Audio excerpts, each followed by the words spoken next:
মাংস ছাড়াই একদম মাংসের স্বাদ পেতে এই রেসিপিটা ট্রাই করুন। নমস্কার বন্ধুরা, রূপা সিম্পল অ্যান্ড ডেলি লাইফে আপনাদের সবাইকে অনেক অনেক স্বাগত। প্রতিদিনের মতো আজও হাজির হয়েছি নতুন স্বাদের এক নতুন রেসিপি নিয়ে। মাংস ছাড়াই আজ মাংসের মতো করে তৈরি করলাম কাতলা মাছের মাথা কষা, আর অবশ্যই একটা সিক্রেট মশলা দিয়ে। তাহলে চলুন বন্ধুরা শুরু করি আজকের সেই লোভনীয় রেসিপি। গরম ভাতের পাতে জাস্ট জমে যাবে একদম। আর যদি ভালো লাগে লাইক, কমেন্ট, শেয়ার ও সাবস্ক্রাইব করে আমার পাশে থাকবেন। সবার প্রথমে এখানে আমি নিয়ে নিয়েছি একটা কাতলা মাছের মাথা। হ্যাঁ বন্ধুরা, এই কাতলা মাছের মাথাতেই আমি আজকে মাংসের স্বাদ আনবো। কাতলা মাছের মাথাটা আমি সুন্দর করে একেবারে কেটে ধুয়ে এটাকে পরিষ্কার করে নিয়েছি। এবার আমি এর মধ্যে দিয়ে দিচ্ছি পরিমাণ মতো নুন, আর দিয়ে দিচ্ছি পরিমাণ মতো হলুদের গুঁড়ো। মাছের মাথার মধ্যে নুন আর হলুদ গুঁড়ো খুব সুন্দর করে আমি মাখিয়ে নেব। আমার চ্যানেলে নিত্য নতুন রেসিপি পেতে প্লিজ বন্ধুরা আমার চ্যানেলটাকে সাবস্ক্রাইব করুন। পাশে থাকা বেল আইকনটা অল করে দিন, যাতে যে কোনো রকম নতুন ভিডিও আপলোড করলে সাথে সাথে আপনাদের কাছে নোটিফিকেশান পৌঁছে যায়, আর আপনারা সেটা সময় সুযোগ মতো দেখে নিতে পারেন। আমার আজকের এই রেসিপিটি যদি ভালো লাগে প্লিজ বন্ধুরা একটা লাইক করে দেবেন। ভিডিওর শেষে ছোট্ট একটা কমেন্ট করে জানিয়ে যেতে ভুলবেন না যে কেমন লাগলো। আর যদি ভালো লাগে একটু শেয়ার করে দেবেন বন্ধু বান্ধবের সাথে। সুন্দর করে কিন্তু আমার নুন হলুদ মাখানো হয়ে গেছে। এইটা আমি কাতলা মাছের মাথা দিয়ে করছি, চাইলে আপনারা এটা রুই মাছের মাথা দিয়েও করতে পারেন, তবে রুই মাছের মাথার থেকে এটা কিন্তু কাতলা মাছের মাথাতেই বেশি খেতে ভালো লাগবে। সুন্দর করে মাখানো হয়ে গেছে, আমি 5-7 মিনিটের জন্য এভাবে রেখে দেব। 5 মিনিট পর গ্যাসে আমি কড়াই বসিয়ে দিয়েছি। কড়াইতে দিয়ে দিচ্ছি পরিমাণ মতো সর্ষের তেল। এই রেসিপিটা সর্ষের তেলেই করব বন্ধুরা। তেল খুব ভালো করে গরম হয়ে গেলে মাছের মাথা আমি ভেজে নেব। খুব ভালো করে উল্টে পাল্টে মাছের মাথা কিন্তু লাল লাল করে ভেজে নিতে হবে। আমার চ্যানেলে নতুন বন্ধু, পুরনো বন্ধু, সব বন্ধুদের অনেক অনেক ভালোবাসা বন্ধুরা, অনেক শুভকামনা আর অনেক অনেক ধন্যবাদ আমাকে ভালোবেসে আমার পাশে থাকার জন্য। আপনারা প্লিজ বন্ধুরা আমাকে একটু ভালোবাসা দেবেন, এইভাবেই আমার পাশে থাকবেন সব সময়। সুন্দর করে এটাকে ভেজে তুলে নিতে হবে। এই পিস দুটো কিন্তু আমার বেশ লাল লাল করে ভাজা হয়ে গেছে। এই মাছের মাথা যত সুন্দর লাল লাল করে ভাজবেন খাওয়ার সময় কিন্তু তত মজা। একটু চাপ দিলেই কিন্তু বেশ মুচমুচে করে ভাজা থাকলে এটা কিন্তু ভেঙে যাবে। আমি এখানে দুই এইভাবে 4 টুকরো করে নিয়েছি বন্ধুরা। আপনারা চাইলে এই টুকরোগুলোকে আর একটু মাঝখান থেকে কেটে নিতে পারেন।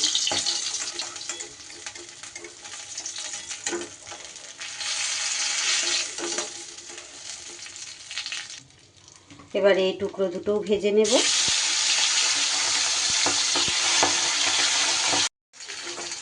এই টুকরোগুলোও কিন্তু খুব সুন্দর করে আমার ভাজা হয়ে গেছে। এগুলোকে এবার তুলে নেব।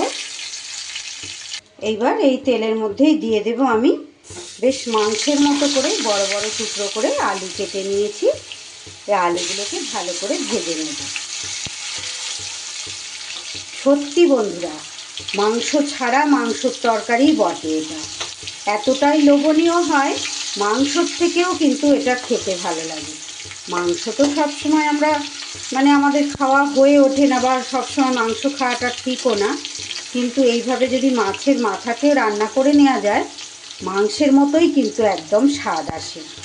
এইভাবে তৈরি করলে ভীষণ লোভনীয় হয় খেতে। আপনারা যারা খেয়েছেন এভাবে তারা তো জানেন, যারা খাননি অবশ্যই এভাবে ট্রাই করুন। এইভাবে এই রকম মশলা দিয়েই আমি এই আলু ভাজতে ভাজতে মশলাটাকে রেডি করে নেব। মাংসের যে মশলা সাধারণত আমরা দিই সেই রকমই মশলা আমি একটা তৈরি করে নেব। মশলার জন্য এখানে মিক্সির বাটিতে আমি নিয়ে নিচ্ছি আমার স্বাদ অনুযায়ী কাঁচা পাকা কয়েকটা লঙ্কা, নিয়ে নিচ্ছি 1 ইঞ্চির চেয়ে একটু কম আদা, নিয়ে নিয়েছি কয়েকটা রসুন, নিয়ে নিচ্ছি মাঝারি সাইজের একটা পেঁয়াজ একটু বড় করে কেটে নিয়েছি, আর তারই সাথে নিয়ে নিচ্ছি একটা মাঝারি সাইজের টমেটো। এবার এটার মধ্যে একটু জল দিয়ে মিহি পেস্ট একটা তৈরি করে নেব। আলুগুলো আমার বেশ সুন্দর লাল লাল করে ভাজা হয়ে গেছে। এবার আলুগুলোকেও আমি তুলে নেব।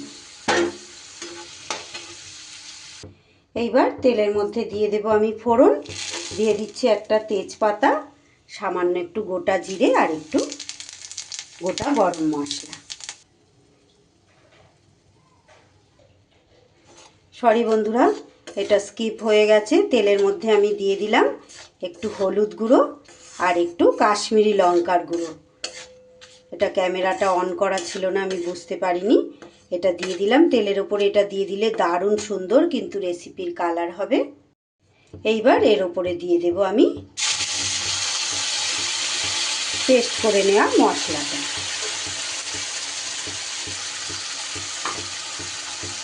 খুব ভালো করে এবার মশলা আমার কষিয়ে নিতে হবে। এই মশলাটা যত ভালো কষানো হবে রেসিপির স্বাদ কিন্তু তত ভালো হবে। খুব সামান্য মানে সাধারণ একটা রেসিপি বন্ধুরা, কিন্তু খেতে অসাধারণ। মাংস যে খাচ্ছি না মনেই হবে না, এতটাই সুন্দর টেস্টের হয়। এইবার আমি এর মধ্যে দিয়ে দেব 1 চামচ ধনের গুঁড়ো। আমি এখানে জিরের গুঁড়োটা একদমই ব্যবহার করব না বন্ধুরা, আপনারা চাইলে এখানে একটু জিরের গুঁড়ো দিতে পারেন, কিন্তু আমি শুধু ধনের গুঁড়োই এখানে ব্যবহার করব। সুন্দর করে মশলা কষিয়ে নেব। বেশ কিছুটা সময় ধরে মশলাটা কিন্তু কষিয়ে নিতে হবে। এবার একটু মিক্সির বাটি ধোয়া জল এখানে আমি অ্যাড করে দিলাম। এবার আমি এর মধ্যে দিয়ে দিচ্ছি পরিমাণ মতো একটু নুন। 5 থেকে 6 মিনিট কিন্তু মশলা আমি খুব সুন্দর করে কষিয়ে নিয়েছি। দেখুন বন্ধুরা, মশলা থেকে তেল কিন্তু আলাদা হয়ে যাচ্ছে। এইবার আমি এই পর্যায়ে দিয়ে দেব 2 টেবিল চামচের মতো ফেটানো টক দই। দইটা দিয়ে এবার ভালো করে আবারও কষিয়ে নেব।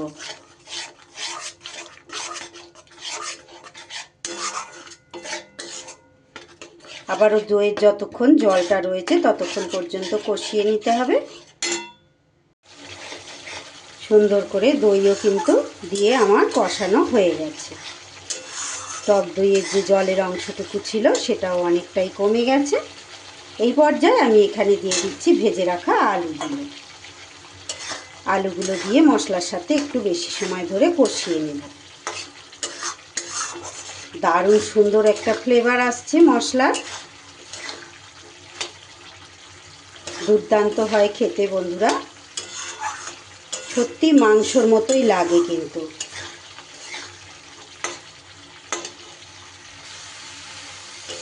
আলু দিয়েও কিন্তু আমি 1 থেকে 1.5 মিনিটের মতন এইভাবে সুন্দর করে কষিয়ে নিয়েছি। এবার আমি এর মধ্যে দিয়ে দেব জল। আলুর টুকরোগুলো আমার ভালোই বড় বড় আছে, একটু ভালো করে যাতে এটা সিদ্ধ হয়ে যায় সেই রকম পরিমাণ মতো জল আমি দিয়ে দিলাম।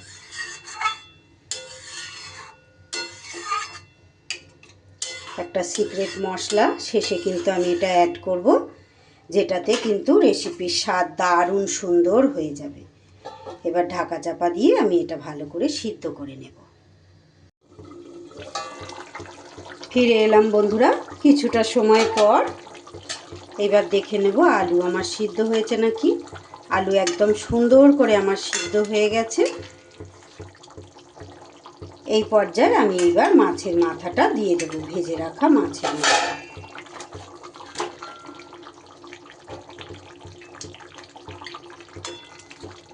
দেখেই বোঝা যাচ্ছে, দেখুন বন্ধুরা কতটা লোভনীয় হয়েছে। দুর্দান্ত লোভনীয় খেতে, সাধারণ একটা রেসিপি কিন্তু এইভাবে রান্না করলে অসাধারণ হয়ে যায়। এবার এটা ঢাকা চাপা দিয়ে আরও 2 মিনিটের জন্য আমি ভালো করে মাছের মাথাটা সিদ্ধ হতে দেব। 2 মিনিট রান্না করা আমার হয়ে গেছে বন্ধুরা। এইবার সব শেষে দিয়ে দেব আমি গুঁড়ো গরম মশলা, তারই সাথে যে সিক্রেট মশলাটা দেব বলছিলাম বন্ধুরা, সেটা হচ্ছে একটু কসুরি মেথি। এটা আমি হাতে করে ক্র্যাশ করে নিয়েছি। গ্যাস ওভেনের নিচে আমি এটা রেখে দিয়েছিলাম একটা প্লেটে করে, ব্যাস হাতে করে গুঁড়িয়ে নিলাম। দেখুন কত সুন্দর মিশে গেল। এই সময় নুনটা অবশ্যই একবার চেক করে নিতে হবে। আর আপনারা যদি চান, যেহেতু টক দই ব্যবহার করেছি, স্বাদ ব্যালেন্সের জন্য চিনি দিতে অল্প পরিমাণ একটু চিনি দিতে পারেন, কিন্তু আমি এখানে চিনি দেব না। সব কিছু সুন্দর করে মিশিয়ে নিয়ে ব্যাস একদম রেডি হয়ে গেল। মাংস না হয়েও মাংসের স্বাদ পেতে এইভাবে রেসিপি তৈরি করে নিন। আমার আজকের রেসিপিটা যদি ভালো লাগে প্লিজ বন্ধুরা একটা লাইক করে দেবেন, একটা ছোট্ট কমেন্ট করে জানিয়ে যেতে ভুলবেন না যে কেমন লাগলো। আর ভালো লাগলে বাড়িতে অবশ্যই ট্রাই করবেন। খুব ভালো লাগলে প্লিজ বন্ধুরা একটু বন্ধু বান্ধবের মাঝে শেয়ার করে দেবেন, সবাইকে দেখার সুযোগ করে দেবেন। এবার আমি গ্যাস বন্ধ করে 5 মিনিটের জন্য ঢাকা চাপা দিয়ে রেখে দেব। এইবার আমি গরম গরম ভাতের সাথে পরিবেশন করে দেব। দেখে মনে হচ্ছে না একদম যেন মাংসই রান্না করলাম। রেসিপিটা যদি ভালো লাগে প্লিজ বন্ধুরা এভাবে বাড়িতে অবশ্যই ট্রাই করবেন, একটু বেশি বেশি করে শেয়ার করে সকলকে দেখার সুযোগ করে দেবেন। আর একটা লাইক করতে ভুলবেন না কিন্তু। সবাই খুব ভালো থাকবেন, সুস্থ থাকবেন। আবারও ফিরে আসছি আগামী দিন নতুন কোনো রেসিপির সাথে। ধন্যবাদ।